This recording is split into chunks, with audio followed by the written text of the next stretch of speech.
70% business हे लॉसमध्ये का जातात, तर त्याचं मेन कारण म्हणजे उधारी आणि रिकव्हरीची प्रोसेस प्रॉपर नसते. मित्रांनो, जर तुमच्या धंद्यामध्ये उधारी किंवा रिकव्हरी जर प्रॉपर नसेल तर तुमचा धंदा लॉसमध्ये होऊ शकतो. उदाहरण द्यायला गेलं, समजा एखाद्याला एखादी वर्क ऑर्डर 1 करोडची मिळाली, पण पेमेंट टर्म्स हे 60 डेज 90 डेज असेल तर तुम्हाला मोठा फटका बसू शकतो. एक उदाहरण घेऊया. एखाद्याला एक 10 लाखाची वर्क ऑर्डर मिळाली आणि त्या 10 लाखाच्या वर्क ऑर्डरमध्ये तुम्हाला 90 दिवसाचा पिरियड आहे, क्रेडिट पिरियड आहे. सुरुवातीला माणूस काय विचार करतो, अरे मला 10 लाखाची ऑर्डर तर मिळाली, पण समजा तर त्या धंद्यामध्ये जर तुम्हाला 5 आणि 6% मार्जिन असेल आणि जर तुम्हाला 90 डेजची क्रेडिट पिरियड भेटत असेल, तर बँकेच्या नियमाप्रमाणे बघायला गेलं तर आज 1% बँक इंटरेस्ट चालतो. त्याच्यामुळे काय होतं की तुमचं 3 महिन्याचे 3% बँकेलाच गेले, तुमचं 3% प्रॉफिट मार्जिन तिथेच वाईप आउट झालं.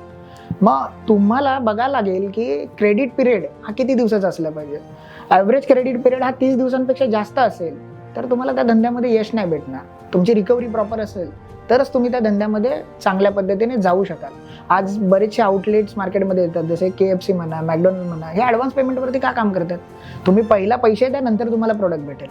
साध्यात साधं बघायला गेलं मोबाईलचा रिचार्ज, आज तुम्हाला रिचार्ज पहिला करावा लागतो, त्याच्यानंतर तुमचा मोबाईल चालू होतो.